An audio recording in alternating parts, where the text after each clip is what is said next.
Hello.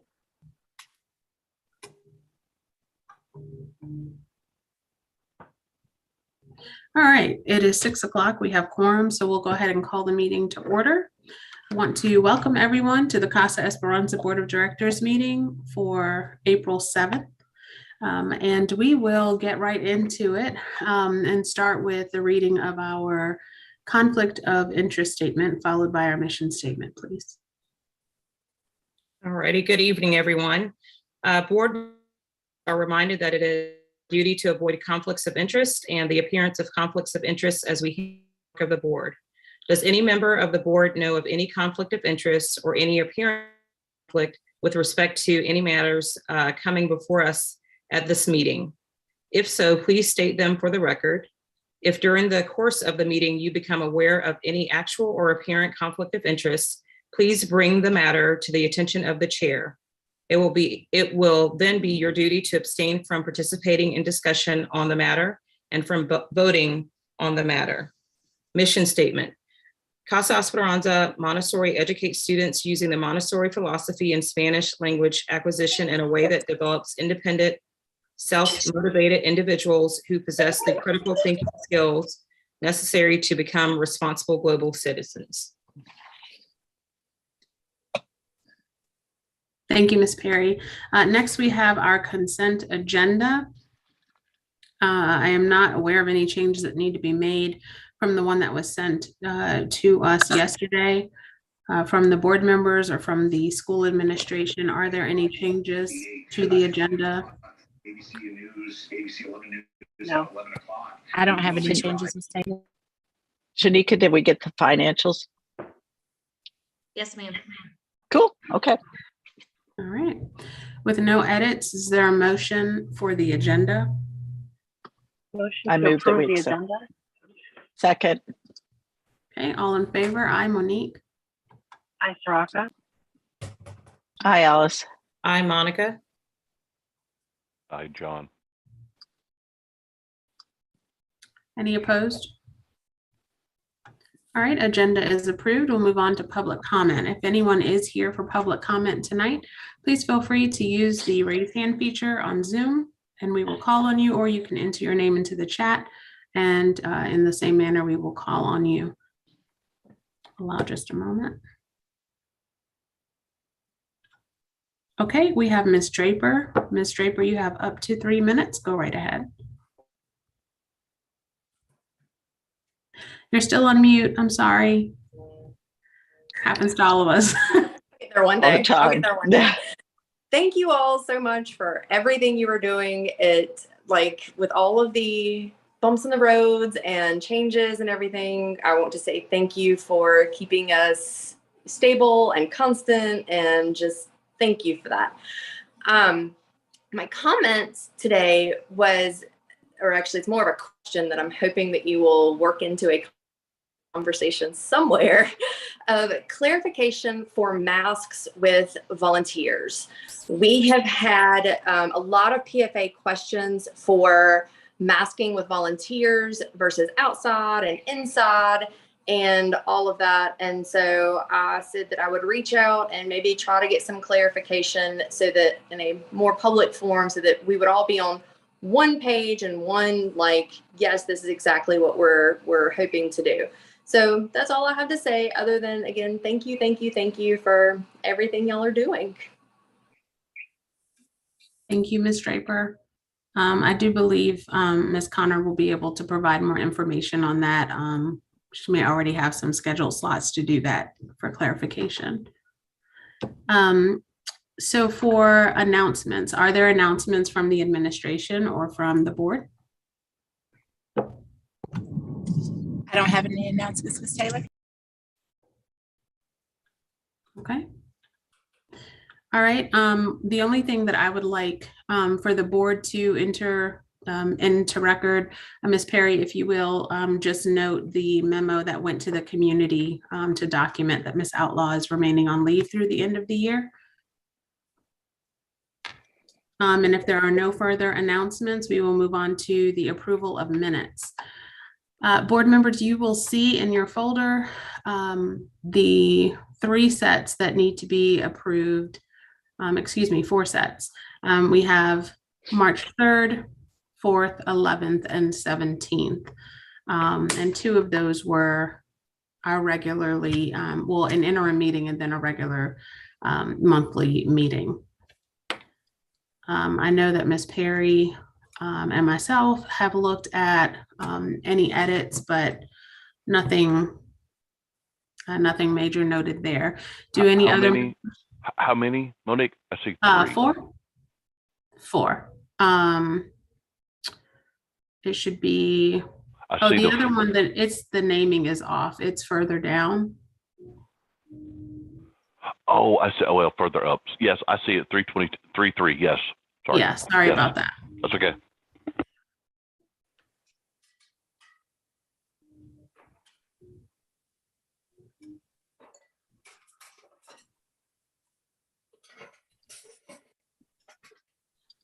Are there any edits from anyone?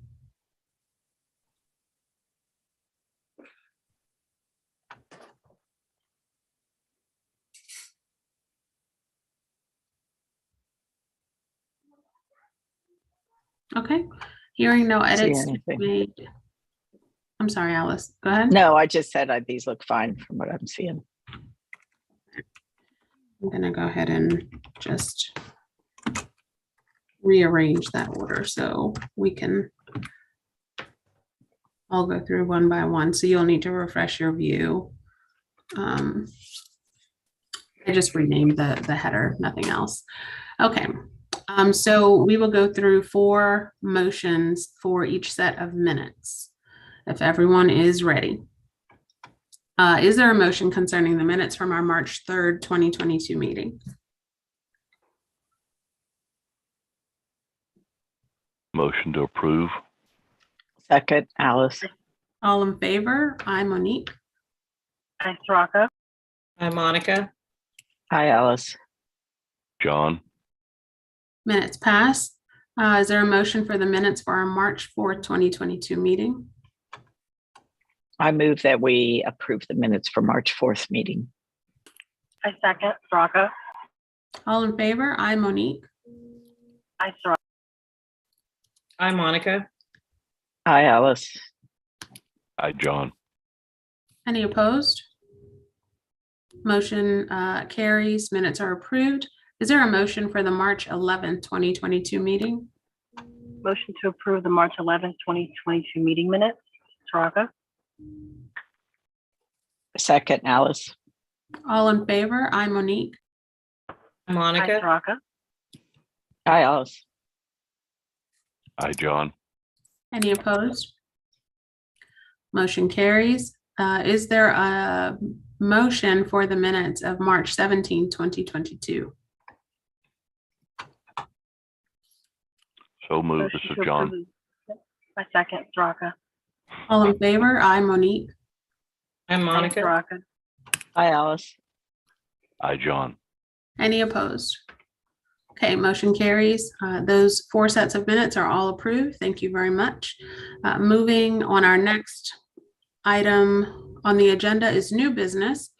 And so we will start with the monthly financials. Ms. Cobble, please. Good evening, everybody. I'm not sure who the host is. I'm sorry, I'm trying to share my screen. You can go ahead. Thank you.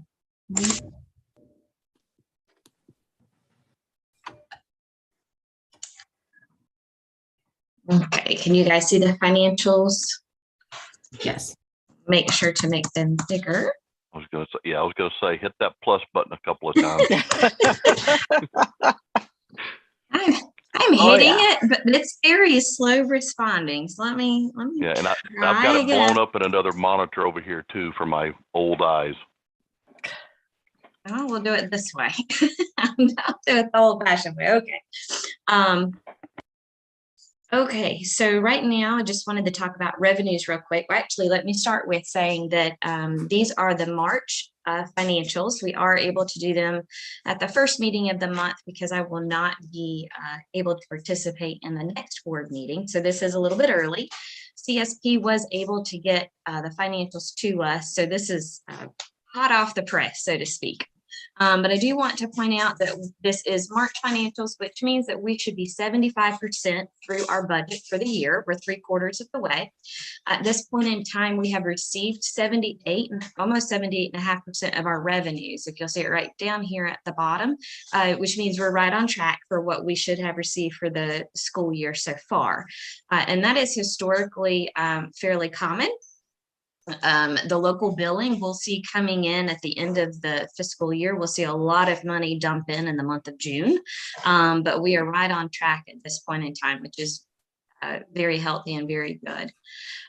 As far as our actual financials are concerned, and I don't want to scroll too fast for you, but I do want to get down to the bottom line down here that shows that as far as our expenses are concerned, we have only spent so far as of this point 70.2% of our budget. So we are actually ahead of our budget 5% at this point in time. I don't know if you guys recall or not, but last month I told you that our spending would begin to dramatically slow down, and that is what we are starting to see reflected. Last month when we did our financials, we had about a $350,000 surplus showing, and so now everything's starting to balance and even up. So right now we are showing that we will end the year with a $553,000 surplus, which our goal is the $688,000 surplus. So we are tracking. By the time we start reducing our spending for the month of April, May, and June, we should hit right on target for that. There's just two areas that are above the 75%, but I did want to note that we haven't notated before, and that would be our media expenses, which is at 88%, which is expected. We're trying to fill up some missing volumes in the library and doing a good job. Ms. John's doing a great job of doing some replacing of some books that have been damaged, and her budget is $3,000. So we're not, she's right on track for the rest of the year.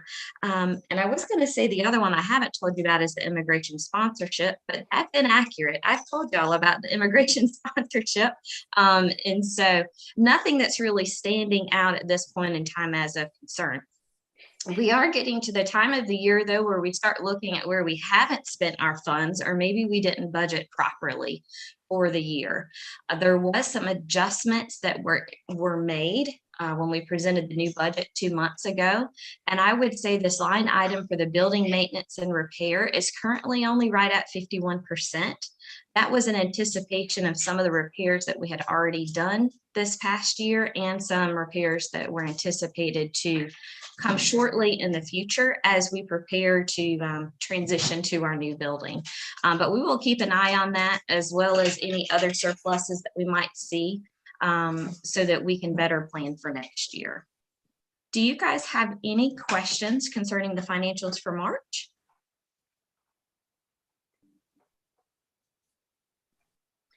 Shanika, just one question comment is, are you seeing us where we're, we do see the slowdown in the last quarter of the year, but are you seeing us at a point where if there are things we can pre-buy for next year, we should go ahead and do it to use this money within reason? I know we want to always carry forward a little bit of cash, but is that kind of the advice that you would give if there are known good investments we should be thinking about doing them before June 30? Absolutely. Historically, that's what I've done at my prior school. I don't tend to start looking at what our options are until after the April financials have come in, because then at that point I've got a better grasp. There's only 2 months remaining, and there's no miscellaneous invoices that are going to come in that we've missed. But generally generally in May, we can see what that surplus amount's going to be. But there will be a wish list before we get to that point of depending upon what that surplus looks like as to what can be done. For myself, in the past, I've generally used those funds for facility updates and anticipations for furniture or getting ready for the next school year, and repairs to the building. We don't really fall into that category this year. So I think at this point in time, we can discuss what some of those wish list items would look like, but there's definitely some opportunity there. And then the finance committee could talk about how much money do we want to roll over, and then how much are we open to spending, and create a budget off of that as well. Thank you. All right. Don't want to jump too soon. Y'all are going to hear a lot from me tonight. Are you guys okay to? I think that You're sounds great. totally That's fine great. with that. Thank you for pulling them together early, this early. for Yes, us. thank you. I was very grateful that they were willing to do that. So I'm going to switch screens now at this point in time. Is it okay for me to move forward? I'm sorry, I just assumed. Nope, yes, ma'am. Next thing is the audit engagement letter. Is that what you're on next? If not, we can. Yes, ma'am. That Okay. is. Let me. But I'm going to need to over here. Okay. I see my slideshow? Yep. Okay, good. Successfully changed screens. Okay. All right. So there are several proposals that I wanted to present to you guys this evening. The first one is going to be the TJT audit contract that we have for this upcoming calendar year. We have been using TJT for quite a few years for our audit, and they presented a renewal audit to Alice and myself, I would say about 6 weeks ago, and we took a look at it. I say about 6 weeks ago because they presented it to us with an increase in expense over prior contracts for this year. The increase is approximately $6,000 for a total contract of $23,000 for this upcoming year's audit. And that actual audit in detail can be found in the board folder.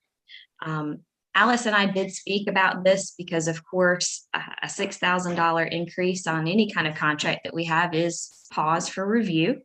But both of us feel that TJT has done a great job for Casa, that they have worked very well with all of the changes that we've had, especially over this past year concerning the bond, and all of the additional financials that we have asked them to do concerning the bond. And so we are in agreement that we're not happy about a price increase, but that we understand it, and that we would like to move forward with them for this upcoming year. Does anyone have any questions about that?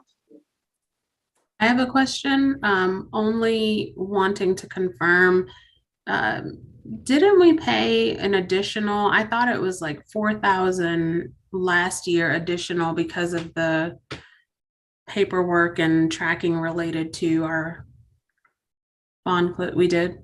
We did. So the original contract for this past year was $12,000.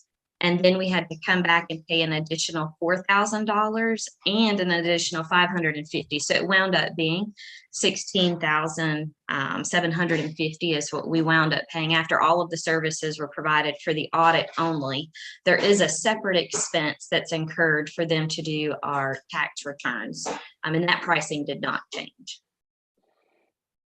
So they went from 12 to 16 to 23 for the audit. Mm-hmm. Yep. Can I ask, like, I totally was on board with when we had to pay the additional 4,000 because we added quite a bit of work.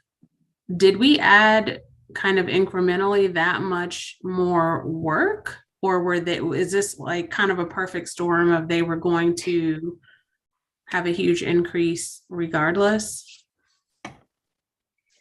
I think it's probably a combination of the two. We had increase in work. I'm sorry. Hold on for me just a second. No problem. While Shanika's taking care of that, their primary justification for the increase was that they are unable to recruit and retain at their prior compensation levels. So they are basically saying that their labor costs have gone up so much that they have to raise their rates. I don't think I was expecting them to say, because, you have publicly issued bonds, we have to exercise extra caution, but it didn't say that. I think I would have worded the justification differently, but that I'm sure it's all the above that are true. I'm not thrilled with this increase, but I guarantee you that it would be expensive to change, honestly, right now. And go ahead. I'm sorry, Alice. My prior school paid more than what this current contract is. And so knowing what other schools are having to pay for their audit, I didn't feel that this was an too far out there price. It is a big jump for us, but I do think that it was a perfect storm of we added a lot this year. It almost looks like it doubled in pricing, but when you go back to all of the things that we added for this past year, it's not that bad. But yes, in comparison to pricing and getting someone else to learn everything that we've done this fiscal year for the audit for next year, I don't know that this would be the year to make a huge change. I wouldn't recommend it.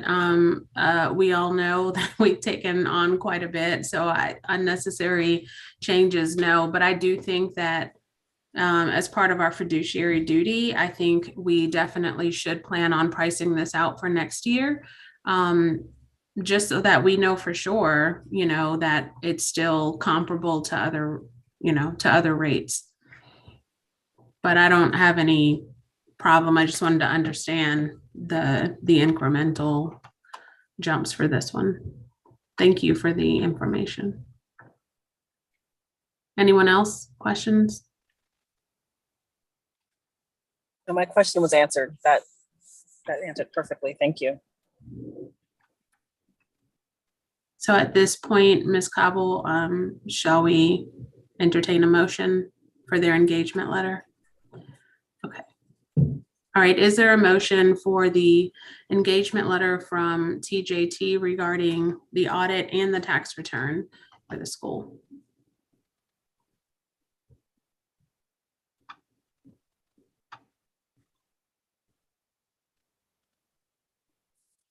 I move that we accept and approve the contract for TJT to move forward with the audit.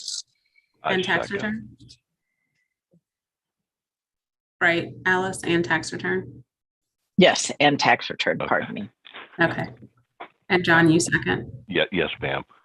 Thank you, sir. All in favor? Aye, Monique. Hi, Hi, Saraka. Monica. Hi, Alice. John. Any opposed?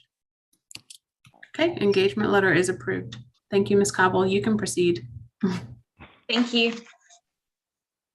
Okay, so the next proposal.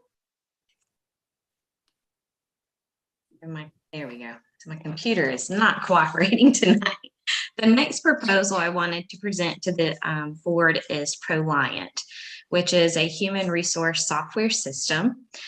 In your board packet is a rather lengthy slideshow that you are welcome to peruse if you would like, and also the actual proposal for the ProLiant contract. But I wanted to give you a little bit of a summary. I presented this to the executive committee about 2 weeks ago for what this program is and what I hope to bring to Casa with this program. So ProLiant is a human resource software, but is also an excellent resource for payroll. Currently, Casa uses the state-provided Link software system, and that software system, simply put, is annotated. It does not provide our employees the opportunities. A lot of that they really need in order to look at their pay stubs. It does not provide electronic W-2s. It does not have a system for tracking professional time off or their PTO. And it is missing a lot of pieces that we really need in our small school for management for our HR services. So this system is a system that I'm familiar with using. I have used before, and it is also something that is supported by CSP, which is our accounting, our accountants that assist us with our payroll. It is also integrated with the state payroll system, which allows us smooth processing for reporting to DPI, which is necessary every time we do process payroll. So some of the features that I'm really excited about with the system is that it would allow us to process payroll for the employees. It does also give us the opportunity for our employees to clock in and clock out and utilize that feature. It also processes and has an approval process for tracking personal time off request, sick request, jury duty, bereavement, that type of thing, and allows the employee to submit it. The manager can approve the request and then send an electronic notification to the employee if it's been approved or denied. And then it will also tally that personal time that has been taken off for the employee to access through their own personal portal.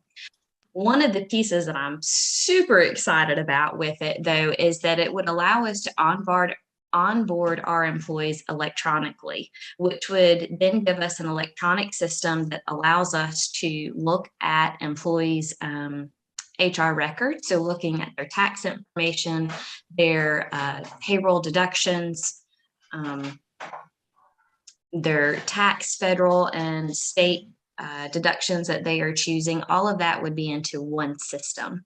It also integrates with a system called Employee Navigator that we are bringing to Casa, which will allow employees to enroll in their benefits electronically. And that system will allow the benefits when an employee onboards with the school with that system, that automatically speaks to the payroll system, and those deductions happen automatically through the payroll system. So what this system essentially does is it removes a lot of the manual processes that I myself have been doing with payroll and with managing benefits, which will alleviate a lot of the time constraints that have been created by doing these processes manually. There is an expense to this program, as exciting as it is, and it is per paycheck that we would have to pay for that. That is detailed in the system or in the proposal that is listed in the board file. Right now, that is a guesstimate as to how much it would cost us for how many employees we are anticipating to have on board next year. But of course, that would fluctuate depending on how many payrolls we process each pay period. And so it would be a monthly charge that we would continue to pay to our accountant for this expense. The guesstimate that we have right now for the program is approximately $18,000 to move forward with this program. Another piece that I did want to mention is that this program, while our accountant is familiar with the system and it does interact with the state software system, it does not have to remain with our payroll accountant. So we have the flexibility to, if we choose to move with Proliant, we are not tied to only using it with our current accountant. It is something that the school can keep themselves and incorporate different accountants with. So I did want to make known as well.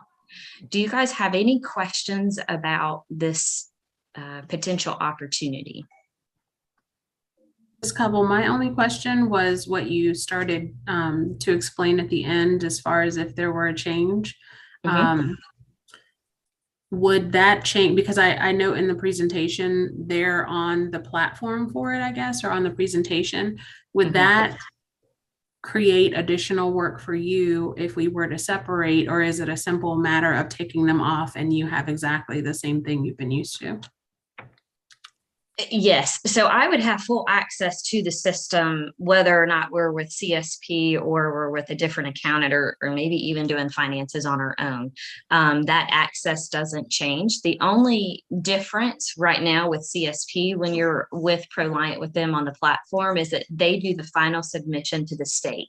They do one final review before the payroll is actually pushed out electronically, and that piece would go away if we switch to a different payroll vendor or handled all of it on our own. So there's not an extra responsibility if we did that.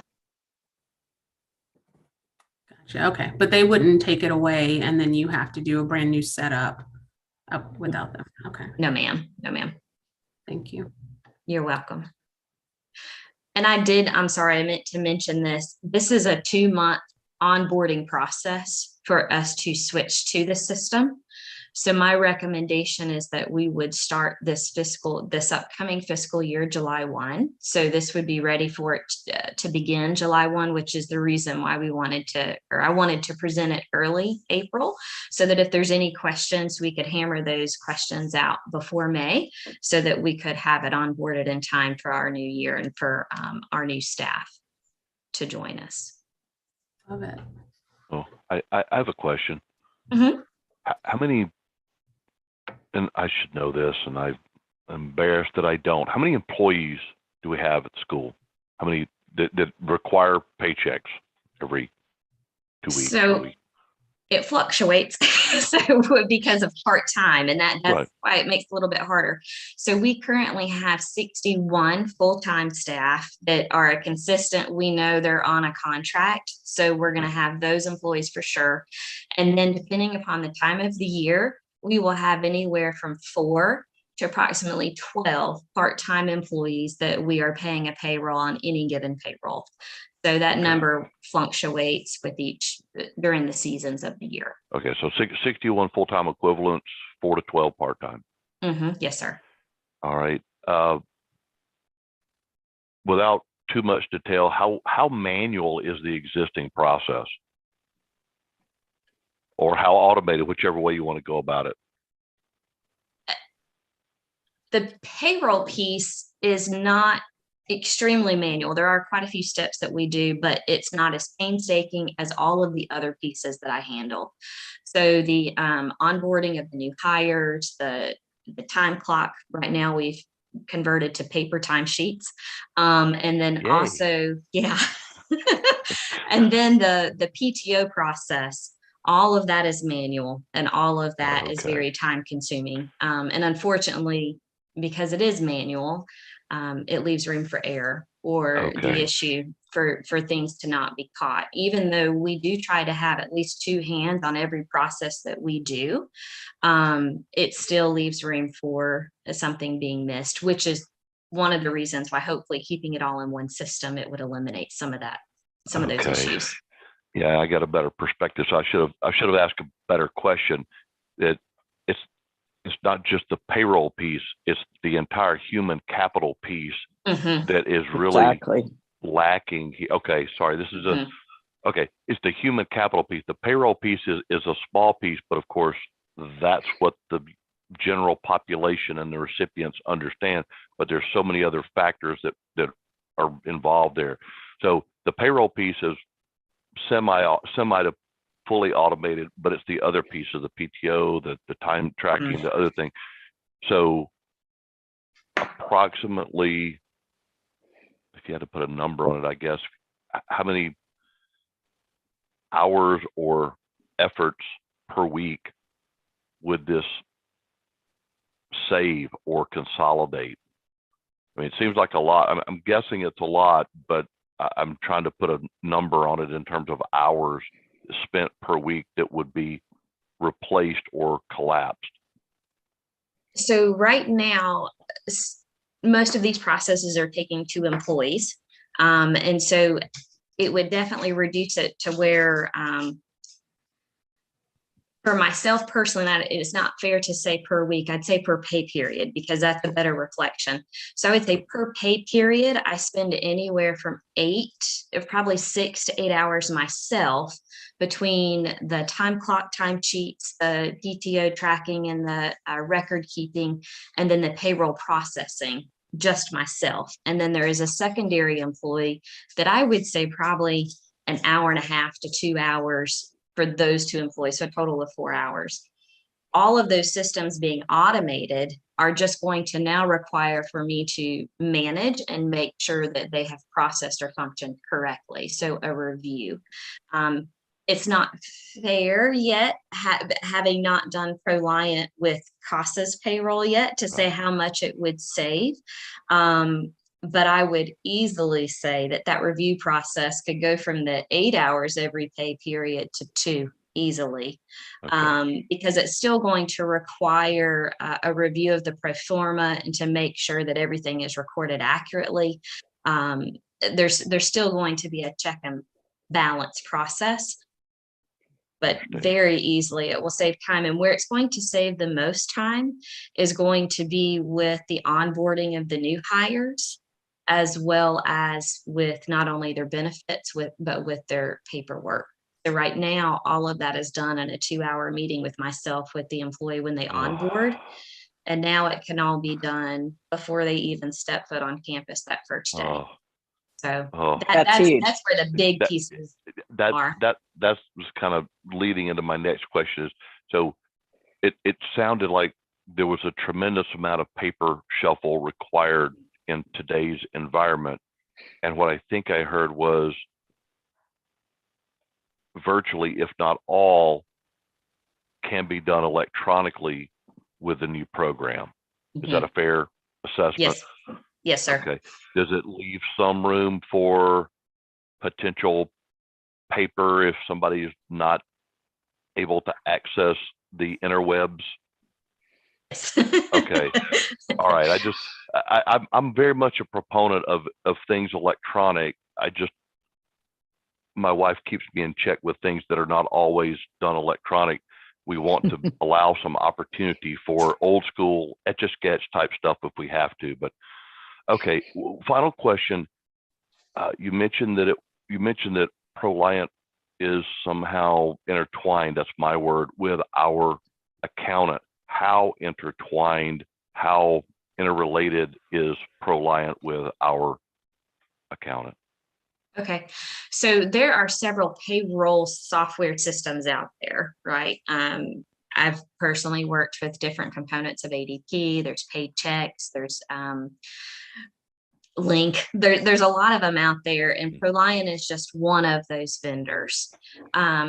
ProLiant worked with CSP, or maybe it might be better to say CSP worked with ProLiant to create a system that would map on the back end electronically with the payroll processing system with Link.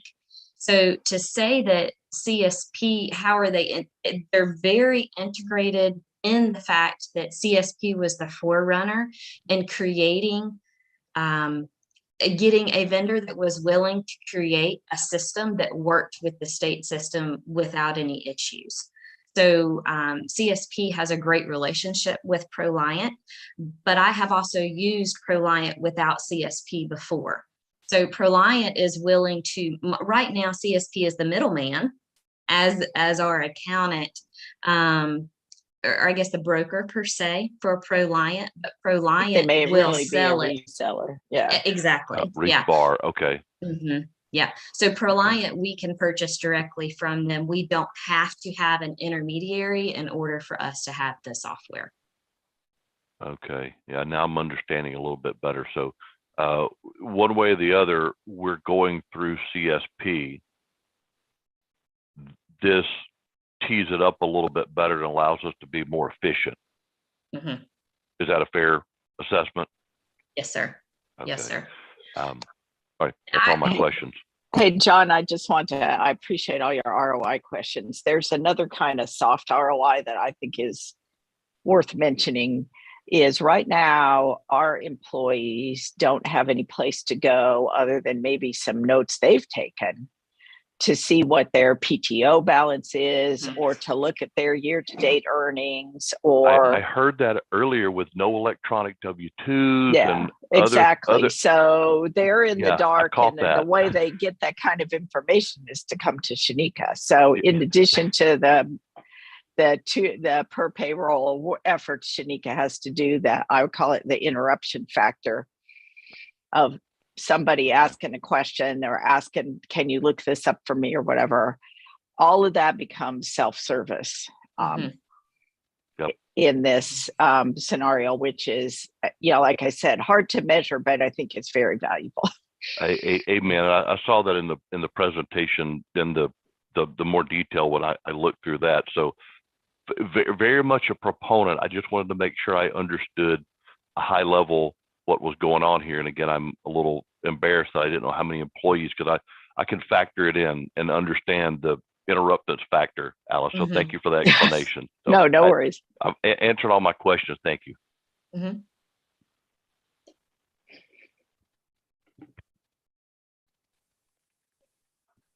Any other questions, board members? Okay. If not, is there a motion concerning the Proliant contract? Motion to approve the Proliant. Oh, go ahead. John I has was just something. going to say one more. I assume this has Alice's blessing and it's in the budget. Okay, that was my final question. So please, I heard the motion. I'll second the motion. Thank you. All in favor? Aye, Monique. Aye, Soraka. Hi, Alice. Monica, John. Any And I'm- opposed? Sorry, go ahead. who made the motion? I'm sorry. Soraka. Soraka, okay. Soraka and John, thanks. All right, motion passes. Thank you, Shanika, and thank you for continuing to make things more efficient. Thank you. I'm sorry. Perfect. Yeah, this is I'm just mine. going to give you the whole agenda next time. This is the finance show. Yeah.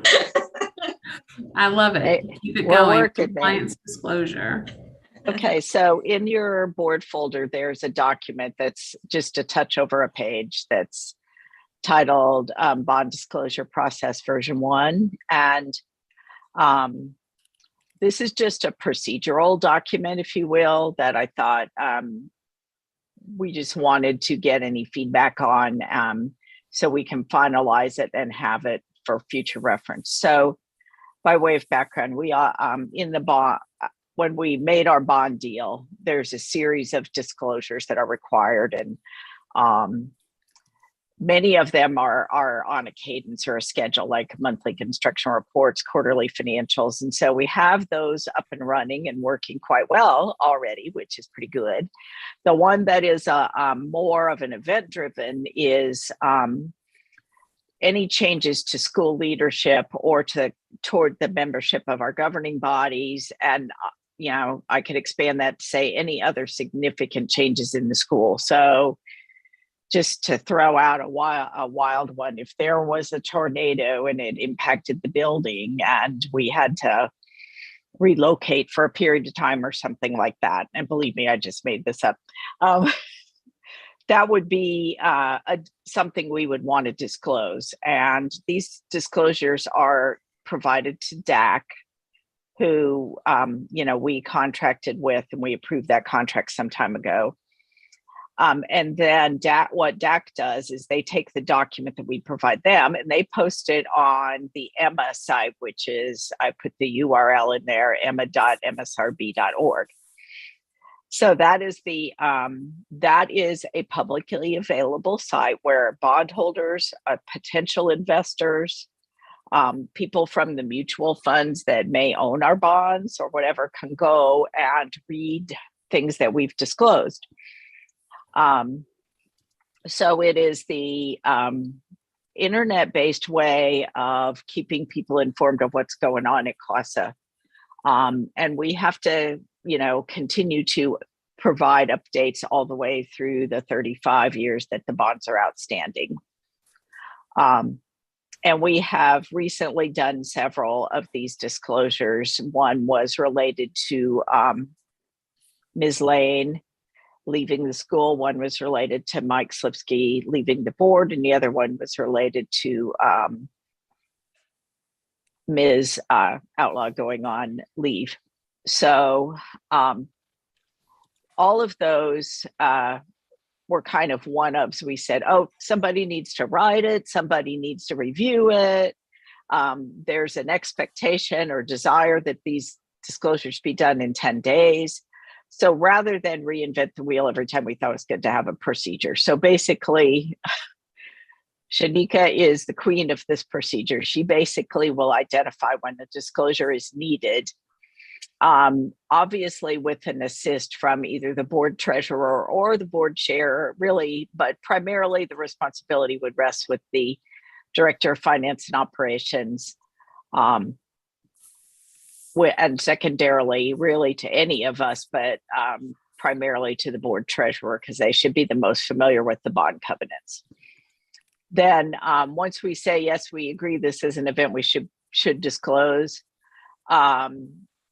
we would ask Shanika to draft it. If there was some unusual event that perhaps our director of finance and operations wasn't aware of, or it was done more at the board level and the details she wasn't intimately familiar with, then there's an option for other people to write it.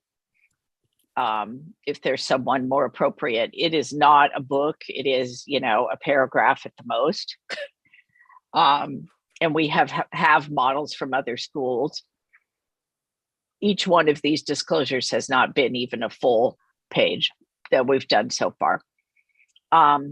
Then we discussed in the executive committee that we could probably do the review and approval of the draft with the executive committee, which would be and do it via email with a drop dead time date on it. Please review by X so we can submit in a timely fashion. And once they are approved, it is approved, then the director of finance and operations would submit it to DAC. So I don't know, Monique, if we need to vote on this, but we wanted to at least take the board's comments and feedback and see if there was any suggestions for improvement or any different processes that you guys would like to have. I think it would be helpful, Alice, if we voted on it, just so Okay. There's a documented procedure.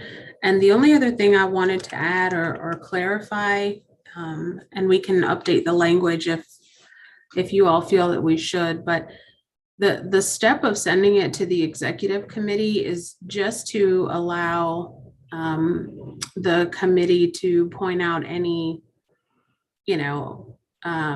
edits or corrections, suggestions to Ms. Cobble. It is not to take the place of a meeting. It is not for group deliberation. It's a read this, and unless you contact Ms. Cobble by this time, it's going out. Okay. I just want to make that clear so that. So it's a reply only if you have feedback. Yeah, and I mean, we can, I think otherwise, Alice, seeing that the treasurer has the secondary responsibility, we can add to this that maybe Ms. Cobble gets an okay directly from you, Okay. from the treasurer role. Yeah, I'm trying to and the make rest- this person agnostic, but role based. So yes, that's fine. Right, and then the rest is just an FYI, right, unless there's an error. Okay, gotcha. Okay, that's totally fine. And Alice, I like how you added the Emma link. I'm also trying to keep it, as if someone that just came in, 20 years from now could look at this. I went to the DAC website. I would just add the link, just like you added the Emma link, just so, it's to clear DAC? that, Okay. yeah, Yep. like I can do that myself, but I just went there because I read that it's, our dissemination agent, digital, and then I went and looked it up so I kind of can look at it, be familiar. I'm sure the person would be given the login because there's a log, just so the Yes, person that would be yes. responsible would be, would just be able to take it on and just in case it was a quick update that had to be, since it's time sensitive, they were just able to just jump right into it. So I would just add that link. I can do it right now if you want. Sure. Drop it in and then I will, Monique's editing for me. So thank you.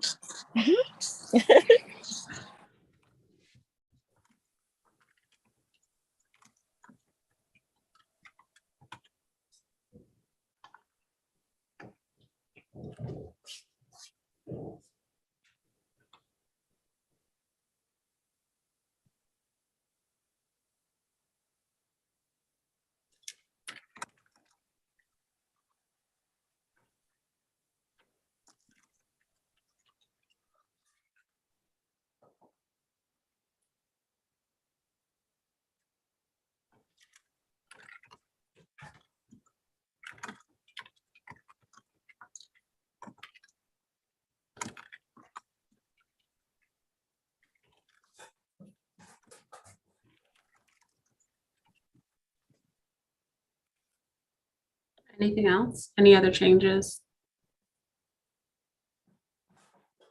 Shanika, do you think that makes sense? The process and Yes, ma'am.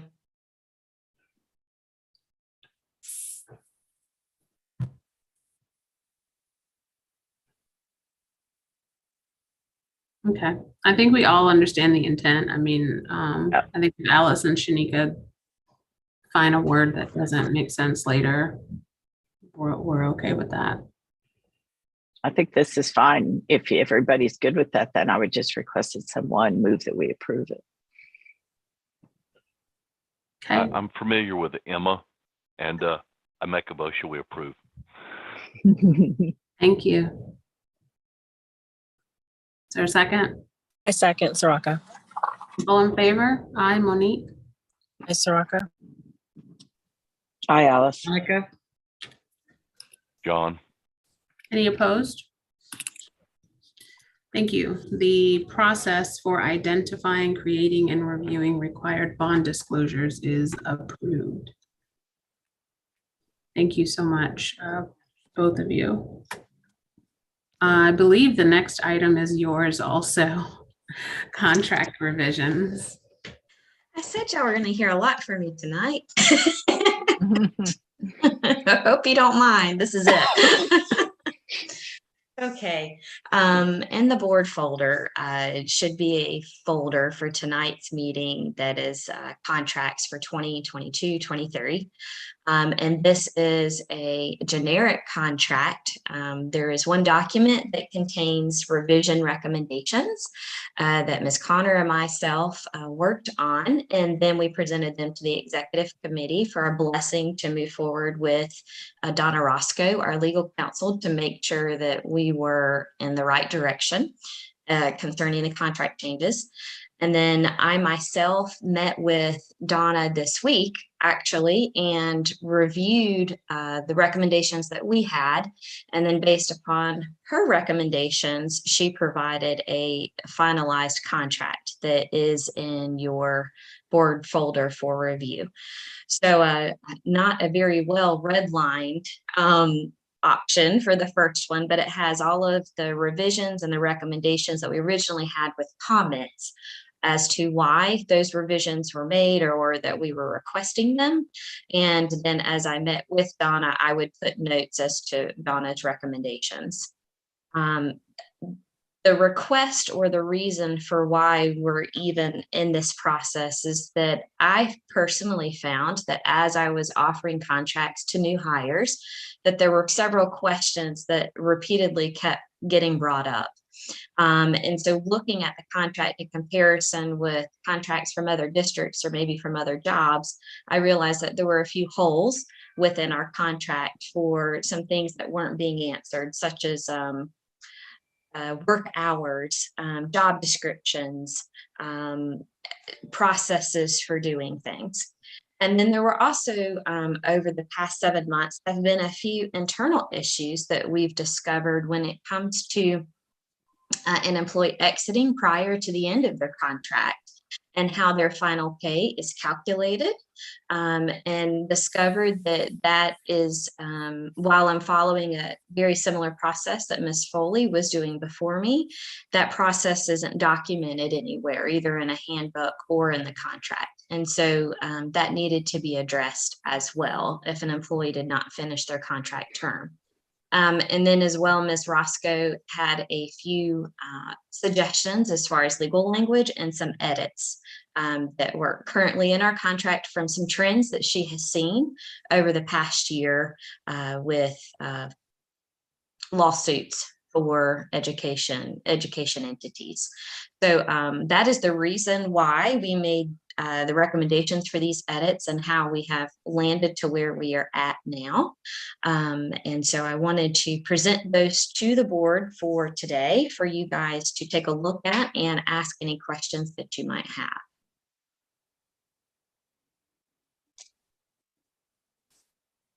Just a quick clarification here. There are two files in here. One is the says revision template, and the other one says revisions. Is it safe to assume the revision template is the final version? Do you I'm sorry, I can't, if I switch, I'm still sharing my screen. The one that has the highlights in blue, I'm sorry, I should have stated this. The version that has the highlights in blue are the actual changes that are different from the first contract that Ms. Roscoe approved and signed off on. So that is the new template if it is approved. The blue is the final version. Yeah, Mhm. that's the second document in the list, right? Yeah, just says contract revisions. The other Revisions one says- PDF, okay, right? okay. All right. Ms. Cobble, can you remind me which section? I was trying to find it because I know we discussed, but the clause about PTO and giving fewer than 30 days notice. Is that making that up? PTO payout? Correct. Like eligibility for PTO payout. That is addressed in the actual payroll calendar. So Ms. Roscoe had some recommendations for additional attachments that are referenced in the contract. And so there is a payroll calendar where it states that at the bottom. And then she also said we needed to make that very clear in our handbook, but that the contract wasn't necessarily a space to spell it out. Okay. Yeah, I see it's in section 1.3, just as per the approved board school calendar. In the payroll calendar, schedule 1.4, section 1.4, established payroll schedule.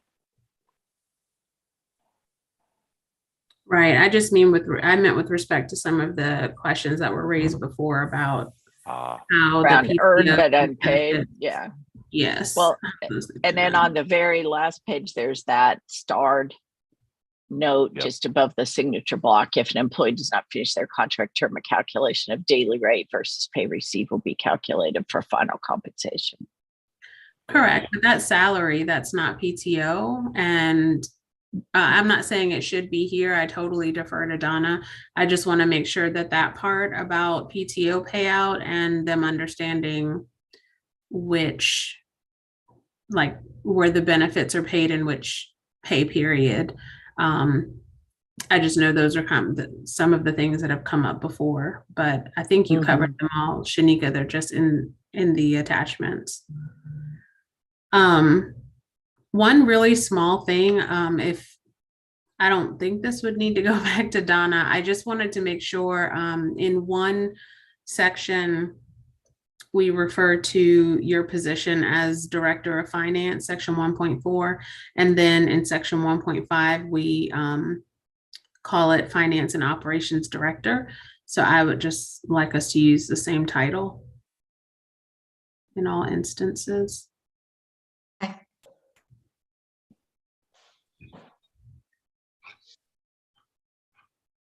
Does anyone else have any other questions or I don't have any questions, but I want to commend Shanika on the thorough review and sharing, all the concerns, at the executive meeting when we went through all of this. I mean, there were a lot of points that she shared with us, and I appreciate your thoroughness. And I mean, this is something contracts, are, you want them to be a meeting of the minds and something that people are comfortable with, and not just something that has a lot of questions or uncertainties about. So I appreciate you, getting to the nitty gritty and just making it a lot easier for folks to embark upon. So thank you for your attention to detail. Absolutely.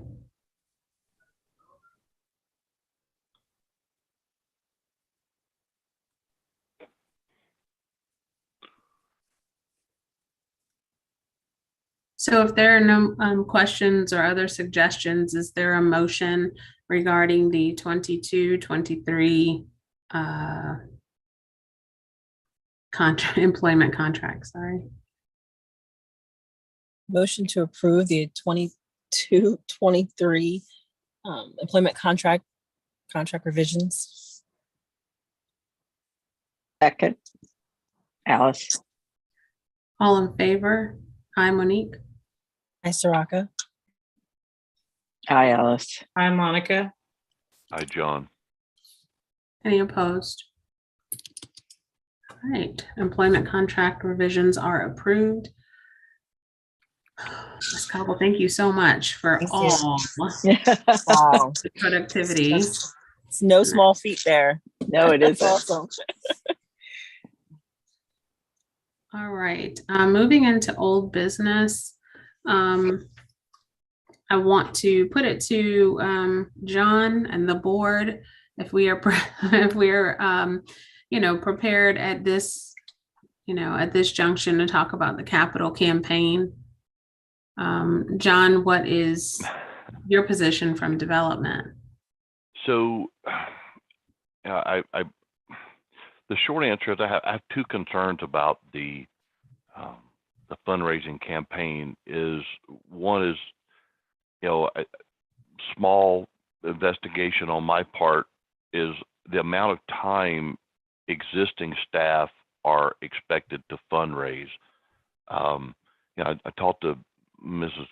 Cook a little bit, and I think the original expectation was she was going to spend a certain amount of time fundraising, and as the years gone by, it's maybe a little bit less, and that's probably in no small relation to this COVID thing that's happened. So I think that there was certain things that are just not possible during that time. So over the years, I think it's dwindled down. And then I wonder if we missed the boat on the timing. Meaning, I don't know if we're too late, or I don't know if the train's left the station yet. But when I think about the consultant, we talked to her, and I wonder, as a former consultant myself, I wonder, I recognize the objective of a consultant and how that typically differs from staff. In Heather's presentation, it was pretty clear that it was a help, not a do. Mhm. And that was a little bit head turning for me at that juncture. But again, I understand it correctly. Mrs. Cook was hired with the intent of dedicating part of her job to fundraising. Recognizing COVID has changed so much in our world, it appears Mrs. Cook's time is dedicated to fundraising is now minimal. All that to say is, what's more valuable to Casa? Is it spending $30,000 for the consultant to help us fundraise, or hiring a full-time person to fundraise? I don't know if we would.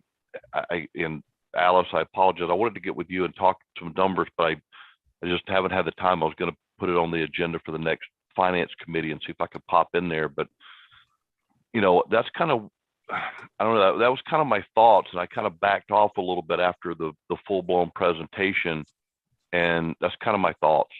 That's kind of where I'm at.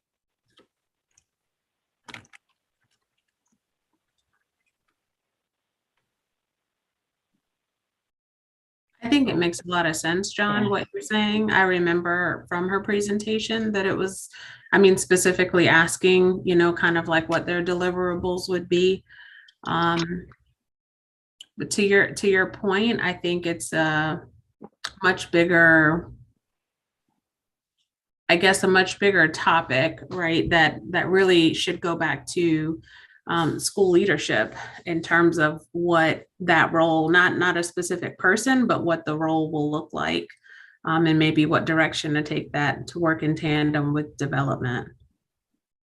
I would think, because I think there's a couple of things being considered in terms of what, you know, what administrative roles are needed as the team is built, you know, when we expand. Right. I agree. And my biggest fear is, and I've seen this happen in another role, is you hire a consultant to come in to kind of say, here's some of the problem areas, and to help someone, you know, kind of shore up and, you know, teach them and mentor them. As it turns out, there was nobody there doing that particular role. I ended up having to hire somebody else, and it delayed the project. It delayed the entire effort, and it cost more money than there was value. So at the end of the day, for me, it's all about the value. And at this point, it's fundraising. So we're talking about dollars, expected dollars. It's not like we can pinpoint the specific dollars we're going to spend, but we have to have some level of projection of time, you know, effort spent versus, you know, funds received. So I don't have a full grip on that. So I certainly can't put my, you know, my faith behind it. I just think there's more questions to be asked and answered before we commit. And, you know, maybe Alice, you and I could carve out some time either at the, you know, even at the finance committee meeting. Now we got some specific questions that I won't bore the audience here with today, but at the finance committee, I think I could ask them, or, you know, maybe you and I talk just one-on-one. I think that's where I am with the capital campaign. Certainly willing to take questions or comments or hear differing opinions.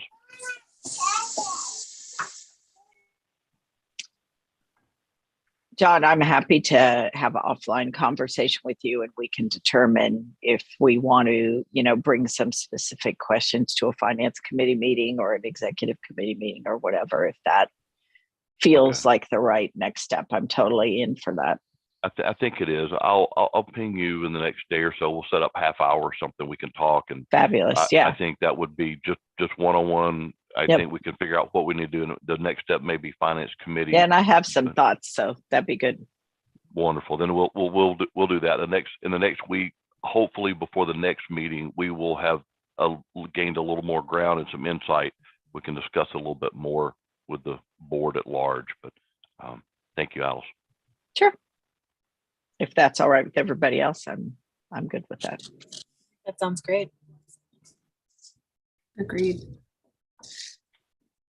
All right. Well, with that, we have come to the end of our agenda.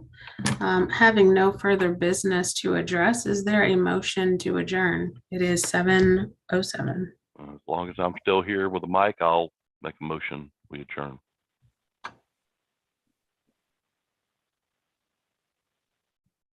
Nobody wants to go? I'll second it. All in favor? Aye, Monique. Aye, Soraka. Hi, Monica. Hi, Alice. Hi, John. Any opposed? All right, meeting is adjourned. Thanks, everyone. Have a good evening. Thank you all. Have a great evening.